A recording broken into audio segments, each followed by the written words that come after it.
Turning overseas now to the spectacular show of force today in Hong Kong. The massive crowd defying police orders. Take a look. Organizers say more than 1 million people packed Victoria Park in one of the biggest pro-democracy protests since demonstrations began back in June. At the same time, the Chinese military keeping a close eye from a sports stadium just across the border.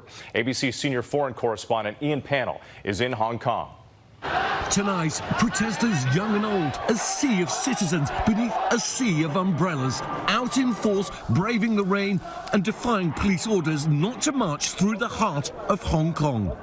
Roads and sidewalks overflowing.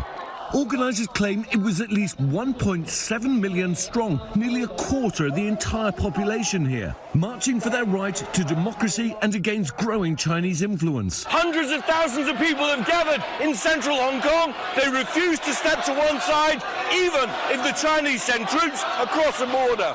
The turnout closely watched as a test of public support after a turbulent 11 weeks, where riot police have at times rained tear gas on protesters on the streets, clashing with them in the airport. The campaign have the support, but the government doesn't. Protesters making 5 key demands centred around the decision-making and freedoms for the citizens of this global financial centre.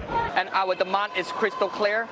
We hope President Xi could realize that sending troops to Hong Kong is not the way out. The threat of Chinese military intervention looming over this semi-autonomous territory, Beijing warning they can stop this at any moment. Staging military demonstrations just across the border in nearby Shenzhen, only 20 miles away, releasing this video in their own show of force and a very clear threat. Are you afraid that the Chinese will send troops or police across the border? Yes, of course we will be afraid. Tonight, Hong Kong's Beijing-backed government saying rebuilding social order is the highest priority when everything calms down.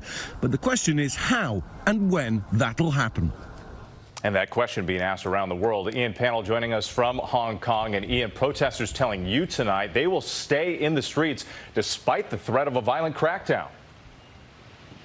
Yeah, that's right, Whit. No one is ready to back down. This protest was a huge success and peaceful. And you know what's remarkable? They're not unafraid, but they are determined. It's now or never. So the Chinese have a dilemma here.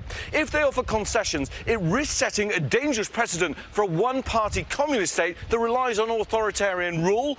And if they crack down violently, then the world is watching and can respond economically. And President Trump, in those comments this evening, also saying that he would find it difficult to do a trade deal with China if it doesn't respond to the crisis here humanely. Wits? Ian Pannell for us again. Thank you tonight. Hi, everyone. George Stephanopoulos here. Thanks for checking out the ABC News YouTube channel. If you'd like to get more videos, show highlights, and watch live event coverage, click on the right over here to subscribe to our channel. And don't forget to download the ABC News app for breaking news alerts. Thanks for watching.